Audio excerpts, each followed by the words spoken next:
Vamos aqui com um assunto mais leve, se é que vocês me entendem, meus amigos. Olha só, o porta-voz da Presidência da República, General Otávio Rego Barros, disse ontem que Jair Bolsonaro determinou ao Ministério da Defesa que sejam feitas as comemorações devidas no próximo dia 31 de março, data que marca os 55 anos do golpe que deu início ao regime militar no Brasil. A data deve ser lembrada de forma discreta, apenas dentro dos quartéis e batalhões, com a leitura da ordem do dia, realização de formaturas e palestras sobre o tema. Essa é uma orientação da cúpula militar que teria convencido o presidente sobre a necessidade de evitar manifestações públicas. Questionado por jornalistas a respeito do que significa a expressão, aspas aí, comemorações devidas, o general Otávio Barros respondeu, aspas novamente, aquilo que os comandantes acharem dentro das suas respectivas guarnições.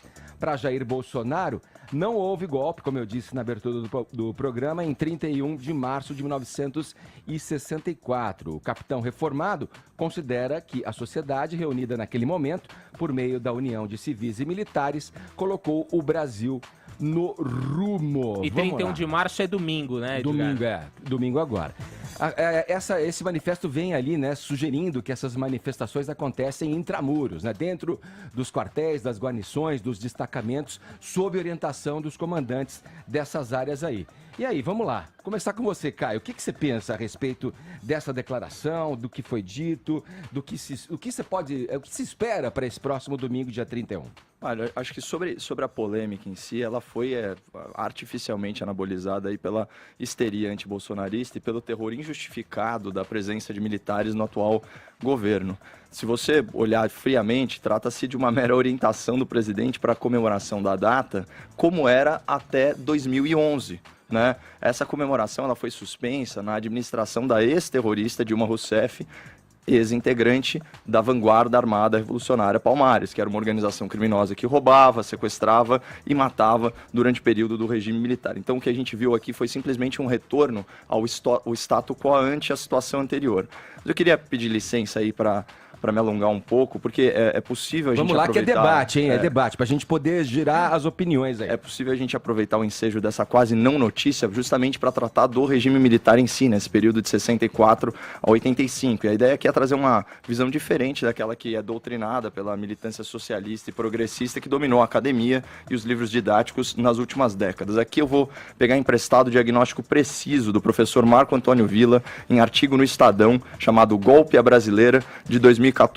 Diz ele, abre aspas, João Goulart articulava sua permanência na presidência e necessitava emendar a Constituição. Sinalizava que tinha apoio nos quartéis para, se necessário, impor pela força a reeleição que era proibida. Aqui é óbvio, a gente tem que fazer esse parênteses, porque 30 anos depois, um outro presidente, também de esquerda, quis se reeleger, mas ele usou uma outra estratégia, né, que os meus colegas aqui de imprensa batizaram de, abre aspas, articulação política. Talvez eles possam explicar melhor para o ouvinte como se deu essa extraordinária articulação política da reeleição. Mas quais colegas você se refere de imprensa? Imprensa geral? Quase em uníssono. Imprensa geral? Quase em uníssono. Segue o professor Villa. Abre aspas, o regime militar brasileiro não foi uma ditadura de 21 anos. Não é possível chamar de ditadura o período de 1964 a 1968 até o ato institucional número 5, o famoso AI-5, com toda a movimentação político-cultural que havia no país. Muito menos os anos de 1979 a 1985, com a aprovação da lei de anistia e as eleições diretas para os governos estaduais em 1982. Que ditadura no mundo foi assim? Já a Folha de São Paulo, por sua vez, em editorial intitulado Limites a Chaves, olha só, de 2009, ela usou um novo termo para batizar o regime militar em comparação com outros regimes autoritários latino-americanos. Esse foi um termo muito famoso, dita branda. E, finalmente, a gente tem um famoso editorial do Roberto Marinho, que foi recitado pelo presidente da República ao vivo no Jornal Nacional. Abre aspas. Participamos da Revolução de 1964, identificados com os anseios nacionais de preservação das instituições democráticas ameaçadas pela radicalização ideológica, greves, desordem social e corrupção generalizada. E tem um outro trecho que fala o seguinte: sem o povo não haveria revolução, mas apenas um pronunciamento ou golpe, com o qual não estaríamos solidários. Você vê que bate com a visão do Bolsonaro que você descreveu na chamada da notícia. O nome desse editorial é Julgamento da Revolução. Eu, particularmente, quando você me perguntou numa outra ocasião, eu discordo dessa terminologia do jornalista Roberto Marinho, porque eu considero o Movimento 64 uma contra-revolução. Se a gente pega o conceito de revolução, ele implica uma ruptura institucional, uma reengenharia sociopolítica, né? Quando os militares tomam o poder, com o apoio popular e da imprensa, justamente é para resguardar a democracia e evitar uma revolução socialista naquele contexto da Guerra Fria. Acontece que gradualmente, em especial a partir do advento do AI-5, o regime ele vai suprimindo liberdades e instaurando práticas de exceção que só podem ser caracterizadas como uma ditadura. E para fechar, fica a recomendação, então, da leitura do professor Villa, que se chama Ditadura Brasileira, e tem a entrevista dele no YouTube com esse mesmo título, é uma aula. Só que o último recado, para você que é estudante, pelo amor de Deus, continue respondendo às suas provas de história com a versão socialista dos fatos, porque quem não esquerdar não vai passar. Essa história aí vem do Enem, nessa discussão aí. Agora é o seguinte, vamos trazer um pouco de isonomia e o outro lado da história, para não ficar só a tendência a acreditar nas coisas que você está dizendo e justificando com os argumentos que você está colocando. Você já falou outra vez aqui, mas eu acho importante saber que, primeiro, a circunstância e a conjectura da época em que isso ocorreu e que a adesão dos civis veio em decorrência disso e fortalecendo o que você acabou de chamar de dita branda, ela veio diante de uma possibilidade futura. Isso não quer dizer que houve um endosso na permanência desse regime por essa mesma classe civil que a apoiou num primeiro momento. Não fosse assim, esse período que você coloca de 64 a 68, a partir do AI-5, onde houve fechamento de Congresso, censura à imprensa, talvez não estivéssemos falando com essa liberdade, com exceção de você, que se coloca positivamente, não estivéssemos discutindo e argumentando e colocando o contraditório para quem nos ouve formar seu próprio juízo de valor das coisas, a sua própria opinião. Mas é importante dizer que as mortes, as torturas, elas seguiram depois desse período que você coloca. Foram aí, segundo o levantamento feito nesses 21 anos de ditadura que ocorreu entre 64 e o ano de 85, portanto, busca-se comemorar esses 55 anos aí no próximo dia 31 de março, houve aí a morte ou o desaparecimento de 434 pessoas, das quais somente 33 foram localizadas e reconhecidas. A Comissão da Verdade, que trabalhou em cima desse assunto, levantou inclusive um documento e entregou à então presidente Dilma Rousseff a responsabilidade de 377 pessoas por essas mortes e por esses desaparecimentos. O governo Jair Bolsonaro, como você disse, não considera que houve golpe, mas um regime que ele chama de regime de autoridade. Inclusive, vamos traçar aí um perfil, e não só pelos militares que ocupam o governo nesse momento. Eu não estou aqui para falar mal do militar, tem militar muito qualificado nas Forças Armadas, inclusive muito mais do que o próprio presidente que está no cargo máximo do país. Não é essa a questão.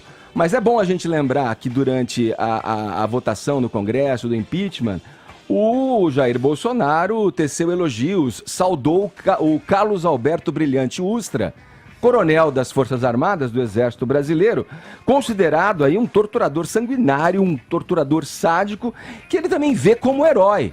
E como bem disse, como bem colocou aqui no roteiro aqui o Arcon, na abertura do programa, estamos diante de um embate de narrativas para ver quais as forças que se estabelecem no imaginário brasileiro. Ora, o golpe que ocorreu, o golpe militar que ocorreu, é uma história cara para o Brasil. É uma história difícil. Trazendo para os dias de hoje, esse é um assunto que só fortalece a oposição ao governo e só causa maiores problemas nesse momento crucial onde tenta se aprovar reformas importantes para que o país siga adiante. Eu concordo com o Edgar e eu acho que Vamos começar por... Eu separei aqui 3 pontos, porque eu acho que são 3 pontos muito importantes de se dizer. Não adianta bater no peito pra ficar criticando a ditadura absurda da Venezuela, ou a ditadura que Cuba viveu, ou qualquer outro tipo de ditadura, quando, na verdade, o ponto é um só. Não há ditadura boa. Não há ditadura que faça bem pelo povo. Ditadura é sanguinária. Ditadura é autoritária. Ditadura cerceia seus principais e fundamentais direitos. Cerceia seu direito a se expressar. Não dá pra usar 2 pesos e 2 medidas. Dito isso, não dá pra achar que a gente tá num país saudável quando esse país não exercita o mínimo de empatia e sauda torturadores que eram famosos por enfiar ratos em vaginas de mulheres ou sumir com filhos de pessoas perseguidas. É impossível você ter empatia por pessoas, por torturadores que até hoje não deram conta do paradeiro dos corpos de vários familiares, de várias pessoas nesse país. Esse país sofreu com o extermínio de uma parcela importante de sua intelectualidade, fosse ela de direita ou de esquerda, porque não precisava ser de esquerda para você ser torturado na ditadura. Bastava alguém olhar torto para você. Acho muito esquisito que a gente vive um tempo em que se defende a tortura. E também acho muito esquisito que as pessoas, hoje em dia, olhem para trás com certo saudosismo, quando... Vamos trazer dados aqui, já que a gente gosta de dados. Em 1960, antes da ditadura, o índice de Gini, que é usado para medir a concentração de renda, era 0,54. Ele vai de 0 a 1, esse coeficiente. E pulou de 0,63 para 0,63 em 1977, o que significa que a concentração de renda aumentou nos mais ricos, os pobres ficaram mais pobres. Ao deixarem o poder em 84, e consequentemente se iniciar o período de abertura, a dívida externa do Brasil representava 54% do PIB, segundo o Banco Central.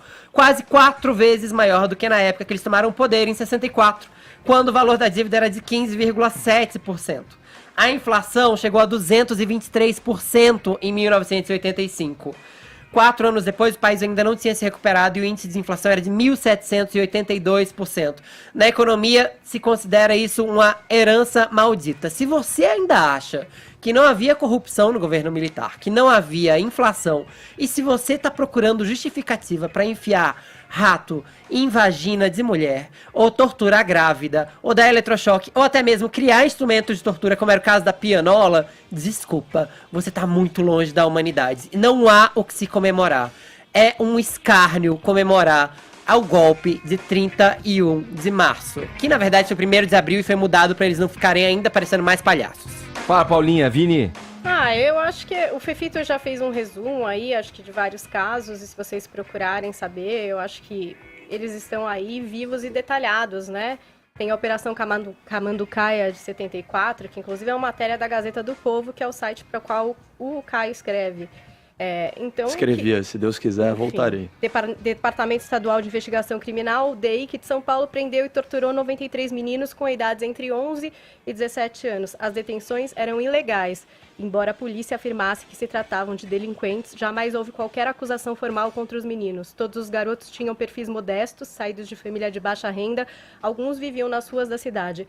A Operação Camanducaia, na realidade, pretendia limpar as ruas de São Paulo. Esses meninos depois foram transportados em ônibus de cortinas fechadas, sem saber para onde iam, tiveram que se despir, foram largados no meio de uma rodovia, a mira de armas que foram disparadas, enfim. E qual a explicação para isso? A gente não sabe, porque na ditadura é assim, né, Edgar? As coisas podem ser feitas, desfeitas, as pessoas podem desaparecer, famílias podem ser torturadas. A respeito do que acontecem essas coisas? Por quê? Ao interesse de quem?